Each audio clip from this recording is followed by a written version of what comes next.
Saudi আরবের মক্কায় অবস্থিত পবিত্র কাবা শরীফ মাত্র ৩৫ মিনিটে সম্পূর্ণ পরিচ্ছন্ন করা হয়েছে। হাজিদের ইবাদতে যেন কোনো বড় ধরনের বিঘ্ন সৃষ্টি না হয় সেই লক্ষ্যে এই দ্রুত কার্যক্রম পরিচালিত হয়। এই পরিচ্ছন্নতা কার্যক্রমে অংশ নেন ৩৫০০ কর্মী।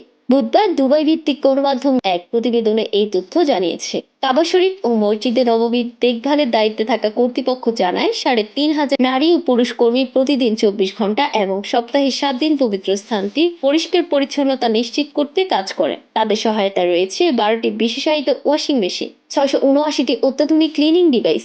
সুষ্ঠু বর্জ্য ব্যবস্থাপনার জন্য মসজিদুল হারামের ভেতর ও বাহিরে ৩,০০০-এরও বেশি কন্টেইনার স্থাপন করা হয়েছে। পরে প্রতিদিন ৭০ টন আবর্জনা সংগ্রহ করে সরিয়ে ফেলা হয়, যা হজ মৌসুমে বেড়ে ১০০ টনে পৌঁছে যায়। পরিবেশ বান্ধব পরিচ্ছন্নতা উপকরণ ব্যবহারের মাধ্যমে হাজিদের কোনো ধরনের অসুবিধা সৃষ্টি না করে ২৪ ঘন্টার সেবা প্রদান করা হয়। কর্তৃপক্ষ জানিয়েছে, তাদের মূল লক্ষ্য হলো একটি পরিচ্ছন্ন ও নিরাপদ পরিবেশ নিশ্চিত করা, যাতে আল্লাহর মেহমানরা শান্তিপূর্ণভাবে ইবাদত করতে পারেন এবং তাদের স্বাস্থ্য ও কল্যাণ সুরক্ষিত থাকে।